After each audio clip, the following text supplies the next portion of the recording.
Namaskar, Swagatam. Welcome to the finance lecture.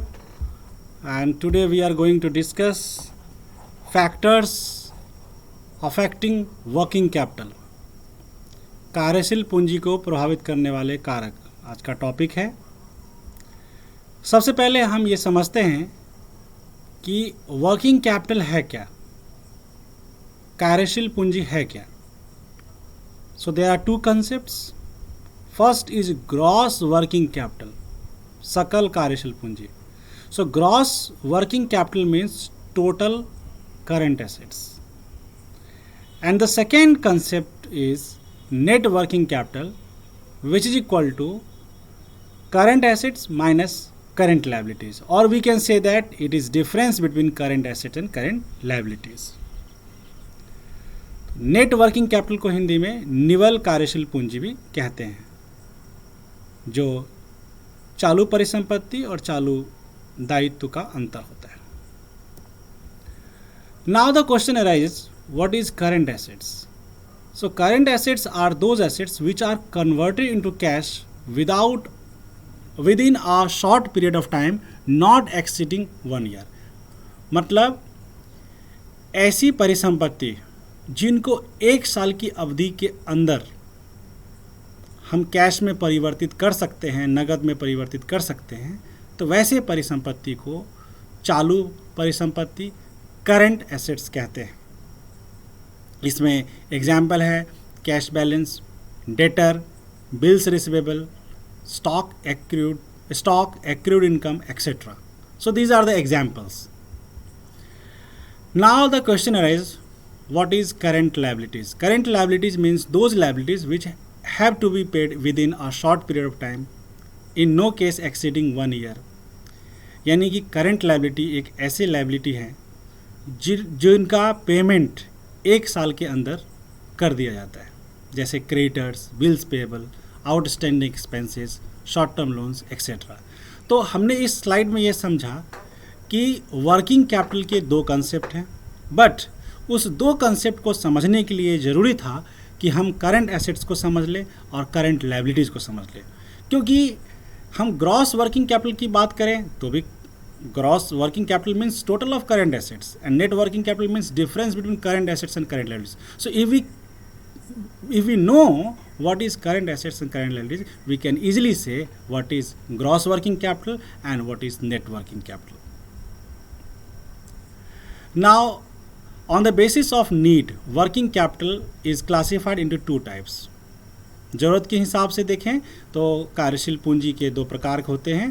First, permanent, स्थिर working capital, permanent working capital.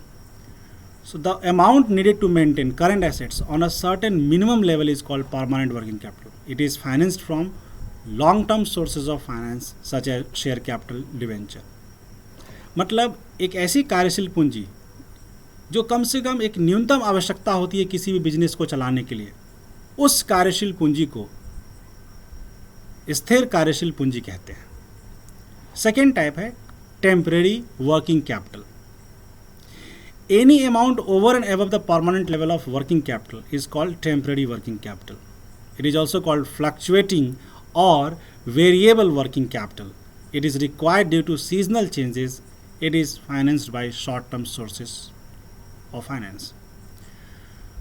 तो temporary working capital ये एक ऐसा कार्यशील पूंजी है जो हमेशा इसकी ज़रूरत नहीं होती है. ये कभी ज़्यादा भी ज़रूरत हो सकती है, कभी कम भी हो सकती है, लेकिन ये जो ज़रूरत है वो परमानेंट जो वर्किंग कैपिटल उससे ज़्यादा या उससे कम भी हो सकती है, बट एक मिनिमम लेवल से नीचे नहीं आएगा. वो फ्लक्चुएटिंग उसके ऊपर ही करेगा. परमानेंट वर्किंग कैपिटल है, अभी मैं डायग्राम से एक्सप्लेन करूँगा, तो परमानेंट वर्किंग कैपिटल से ऊपर ही होगा, बट वो फ्लक्चुएट होता रहेगा, घटता बढ़ता रहेगा. इसको हम अस्थिर कार्यशील पूंजी भी कहते हैं. इस डायग्राम में देखिए एक्स एक्सिस पर टाइम यानी कि समय को लिया गया और वाई एक्सिस पर वर्किंग कैपिटल लिया गया है. परमानेंट वर्किंग कैपिटल जो ग्रीन लाइन से शो किया गया है वो स्थिर है, कांस्टेंट है, लेकिन जो ब्लू लाइन से जो फ्लक्चुएटिंग लाइन लिया गया है, जो टेम्परेरी अस्थिर कार्यशील पूंजी को दर्शा रहा है। और जब हम परमानेंट और टेम्पररी दोनों को प्लस करते हैं, ऐड करते हैं, तो टोटल वर्किंग कैपिटल किसी बिजनेस में कितनी ज़रूरत है टोटल वर्किंग कैपिटल की, वो पता चल जाता है। लेकिन ध्यान रहे कि परमानेंट वर्किंग कैपिटल का जो हमेशा फाइनेंस करते हैं वो long term sources of capital से करते हैं, जैसे डिवेंचर, इक्विटी शेयर हो गए। बट जो टेम्पररी वर्किंग कैपिटल की नीड है उसकी भरपाई जो है वो हम शॉर्ट टर्म सोर्सेज से करते हैं, जैसे कि बैंक लोन हो गया, शॉर्ट टर्म लोन हो गया, etcetera.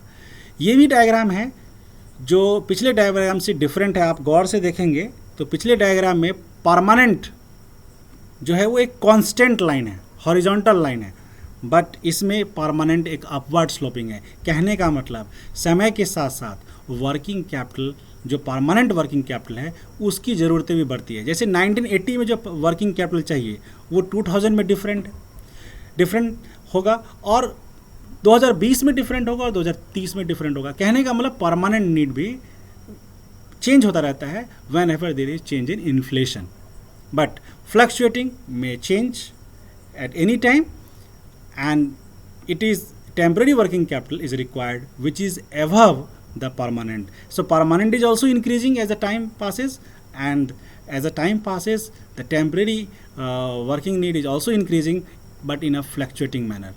So if we add, हम दोनों को यदि हम प्लस करते हैं तो हम टोटल वर्किंग कैपिटल पाते हैं। तो पिछले डायग्राम में देखिए टोटल वर्किंग कैपिटल जो है उसकी आप देखिए कि एक तरह से लास्ट डायग्राम और इस डायग्राम में कंपेयर करेंगे तो जो सेकेंड डायग्राम है उसमें अपवर्ड स्लोपिंग कर्व टाइप का बन रहा है, बट लास्ट में पिछले डायग्राम में एक हॉरिजॉन्टल कर्व का निर्माण हो रहा है। तो इससे हम ये कंक्लूड पाते हैं कि permanent is not always permanent.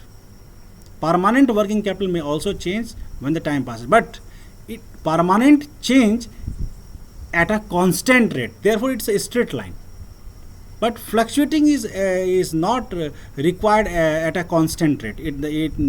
It is uneven. So therefore, it's fluctuating. Now let us discuss in detail the main topic, factors affecting working capital. First point, nature of business. यदि trading और financial enterprise हैं तो उन्हें working capital की ज़्यादा ज़रूरत होती है, जबकि हमने इसे पिछले लेक्चर क्लास में पढ़ा था फैक्टर्स अफेक्टिंग फिक्स्ड कैपिटल। उसमें हमने ये बात किया था कि ट्रेडिंग और फाइनेंशियल एंटरप्राइज में फिक्स्ड कैपिटल की कम रिक्वायरमेंट होती है, लेकिन यहाँ पर हम पढ़ रहे हैं कि वर्किंग कैपिटल की ज़्यादा रिक्वायरमेंट होती है as compare to manufacturing business, because they have to maintain sufficient amount of cash, inventory and debtor. So trading और फाइनेंशियल एंटरप्राइज में कैश, इन्वेंट्री, डेटर का एक सफिशेंट अमाउंट हमें मेंटेन करना पड़ता है। सेकेंड पॉइंट बात करते हैं, साइज ऑफ बिजनेस। अब साइज ऑफ बिजनेस लार्ज भी हो सकता है, स्मॉल भी हो सकता है। ऑब्वियसली जब लार्ज साइज है तो ग्रेटर वर्किंग कैपिटल रिक्वायरमेंट होगी, क्योंकि इसका जो स्केल ऑफ ऑपरेशन है वो भी लार्ज होगा। Now come to the next point, operating cycle. Operating cycle है क्या? ऑपरेटिंग साइकिल को प्रोडक्शन साइकिल भी कहते हैं। आखिर ये है क्या? The time span between the purchase of raw materials and its conversion to finished good is called operating cycle. कहने का मतलब कच्चा माल खरीदा और उसको फिनिश्ड गुड में कन्वर्ट करके कैश में कन्वर्ट किया। ये जो टाइम गैप होता है, इस टाइम गैप को, किसके बीच time gap? Procurement of raw material, कच्चा माल खरीदते हैं और उस कच्चा माल को फिनिश्ड गुड में तैयार करते हैं और बेचते हैं। तो इस बीच के जो टाइम गैप होते हैं उसको हम ऑपरेटिंग साइकिल कहते हैं। और ये ऑपरेटिंग साइकिल जितना लंबा होगा उतना ही ज़्यादा वर्किंग कैपिटल की ज़रूरत होती है। क्यों? क्योंकि रॉ मटेरियल से फिनिश्ड गुड बनने में टाइम ज़्यादा लग रहा है, इसलिए ज़्यादा कार्यशील पूंजी की आवश्यकता होती है। बिजनेस फ्लक्चुएशन, व्यवसाय में उतार चढ़ाव। यदि बूम, तेज़ी का समय है तो जो बिजनेस है वो फुल कैपेसिटी पर रन करेगा, डिमांड ज़्यादा होगी, इसलिए उस डिमांड को मीट करने के लिए वर्किंग कैपिटल की भी ज़्यादा ज़रूरत होगी। वहीं दूसरी तरफ डिप्रेशन यानी कि मंदी के समय वर्किंग कैपिटल की रिक्वायरमेंट कम होती है। यदि हम बात करें क्रेडिट पॉलिसी की, तो क्रेडिट पॉलिसी जो उधार देने की पॉलिसी है वो दो तरह की होती है। एक credit policy related to sales, कि जब आप बेच रहे हैं तो आपकी उधार देने की पॉलिसी क्या है, क्रेडिट पॉलिसी क्या है। और दूसरी होती है कि जब आप परचेज करने जा रहे हैं तो आपको उधार कितना मिल रहा है। तो इसमें आप क्रेडिट प्रोवाइड करते हैं, यानी कि एक मान लीजिए कोई सेलर है तो बेचते समय उधार दे रहा है, यानी क्रेडिट ग्रांट किया, बट कोई प्रोड्यूसर रॉ मटेरियल खरीदने जा रहा है तो वहाँ पर यदि उसे उधार मिलता है तो उसे बोलेंगे क्रेडिट अवेल्ड। तो यहाँ पर यदि हम फर्स्ट पॉइंट की बात करें इस स्लाइड में कि credit policy related to sales, इसका मतलब हम बेच रहे हैं और बेचते समय हम उधार दे रहे हैं। तब उधार देंगे तो हमारे पास कैश कम आएगा, इसलिए वर्किंग कैपिटल की ज़्यादा ज़रूरत होगी जब हम ज़्यादा क्रेडिट देंगे। So if the firm adopt tight credit policy, अब उल्टा सोच लीजिए कि अब लिबरल ना होकर के टाइट क्रेडिट पॉलिसी है तो क्या होगा, लेस वर्किंग कैपिटल की ज़रूरत होगी क्योंकि कैश आएगा, जल्दी आएगा।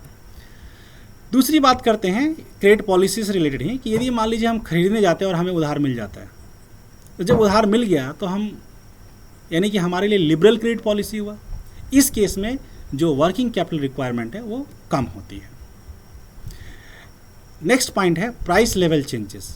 मान लिया जाए कि राइजिंग प्राइस सिचुएशन है, मतलब इन्फ्लेशन है, तो उस राइजिंग प्राइस सिचुएशन में बिजनेस को ऑपरेट करने के लिए ज़्यादा फंड की आवश्यकता होगी, उस प्रोडक्शन को मेंटेन करने के लिए, इसलिए वर्किंग कैपिटल की ज़्यादा ज़रूरत होगी।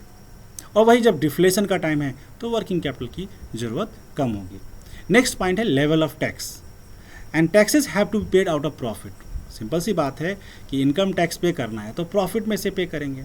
अब हमारा ज़्यादा अमाउंट टैक्स पे करने में ही चला जाएगा तो हमारे पास प्रॉफिट कम बचेगा, और जब प्रॉफिट हमारे पास कम बचेगा तो हम अब कम फंड का इस्तेमाल कर पाएंगे बिजनेस में प्रोडक्शन के लिए, स्केल ऑफ ऑपरेशन के लिए। So therefore we can say that higher the amount of taxes less will be the profits available for working capital and vice वर्सा।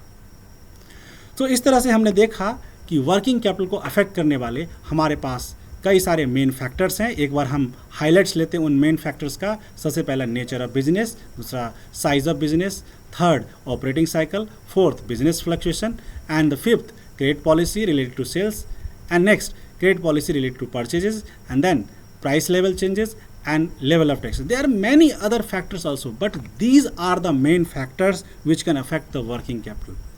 आज का लेक्चर क्लास यहीं पर समाप्त होता है। अब हम नेक्स्ट क्लास में कैपिटलाइजेशन की बात करेंगे, कैपिटल स्ट्रक्चर की बात करेंगे, और कैपिटलाइजेशन एंड कैपिटल स्ट्रक्चर कहा जाता है कि फाइनेंस में ये क्वांटिटेटिव एंड क्वालिटेटिव आस्पेक्ट होता है। इस पर हम विस्तार से अगली क्लास में बात करेंगे। आज हम यहीं पर विदा लेते हैं। धन्यवाद।